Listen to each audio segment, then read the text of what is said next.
Join us now to talk about the candidates' economic agendas and their chances today.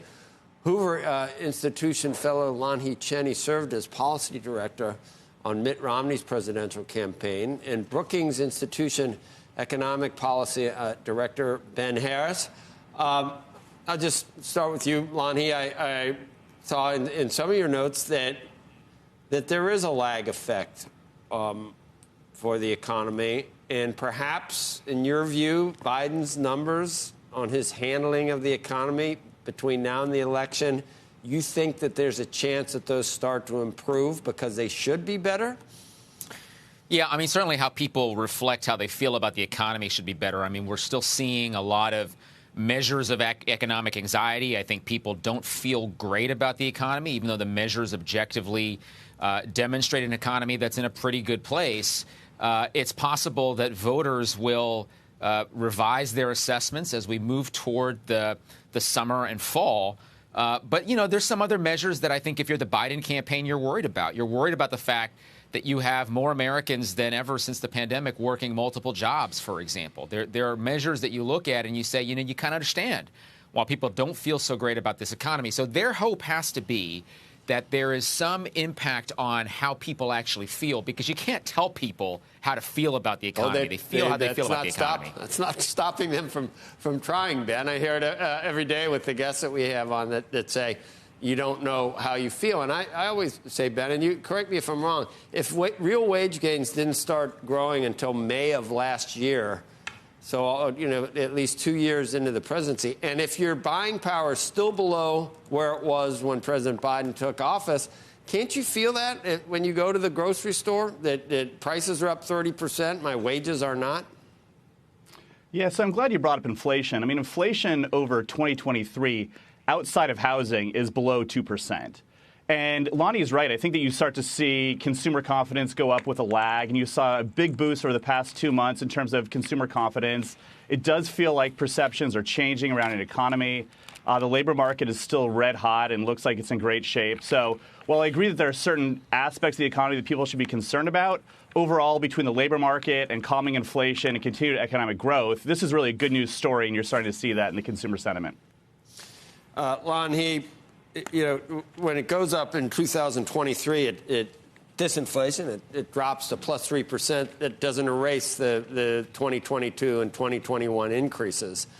And I think that's part of the problem. If you look at total inflation in a lot of things you buy in the grocery, it's 30%. And people remember, 2.5, 3 years ago, wasn't that long ago. So if you go and your grocery bill is 30% more than it was, that's why people are feeling the way they feel. Yeah, no, I think you're absolutely right. And, you know, I was in New Hampshire over the weekend and had a chance to talk to some people up there. And look, the point they make is, sure, you know, we're being told inflation's getting better, but it's not like that loaf of bread I'm paying, you know, $5 for now is going to be $4 tomorrow. The fact that it's $5.05 as opposed to $5.25 doesn't make me feel any better as a voter, right? So I do think that is the concern for the Biden team, is that even though the numbers do reflect that some of this is softening, you know, people feel how they feel, and they remember not that long ago, to your point, that things were not as expensive, and they naturally blame the incumbent for that. Right. Hey, Ben, prior to the pandemic, people point out, and surprisingly, we were in Davos, we had Jamie Dimon on, who made the point that prior to the pandemic, Trump was growing the economy pretty well, and that certain things were successful. I think he viewed the tax cuts as successful. But you had real wage gains, big historic wage gains with very low inflation. Stock market went up at quite a bit since Election Day, which a lot of people didn't think. And the unemployment rate was at a similar, not quite as low as it is now, but historic gains in employment as well, all without inflation. Do you think that's part of the reason that this election might be close? Yeah, that's a great question. So it's unclear whether or not voters are going to compare the state of the economy in 2024 to the state of the economy in 2020 and make a decision based on that, or whether or not they're going to make a decision based on the policy agenda of the candidates or potentially something else.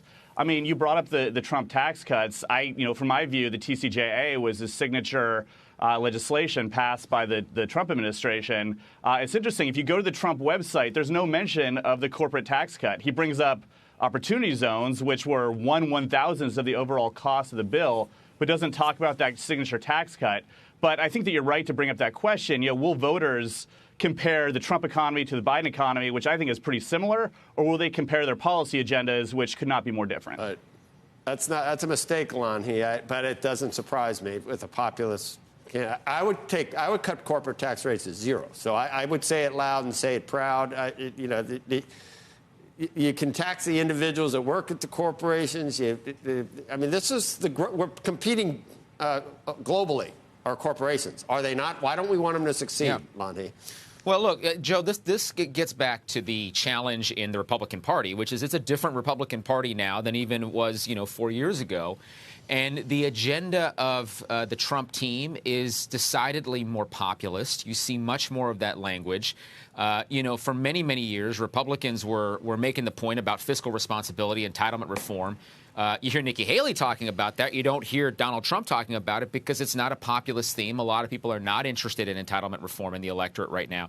So it reflects a shift in the Republican Party. It reflects a shift in sentiment amongst Republicans. But I think generally, if you look at a general election electorate looking toward November, I think the thought is, to take the most populist line you can. That doesn't put you in a bad place. And I think that's what the Trump team's been trying to do. Okay.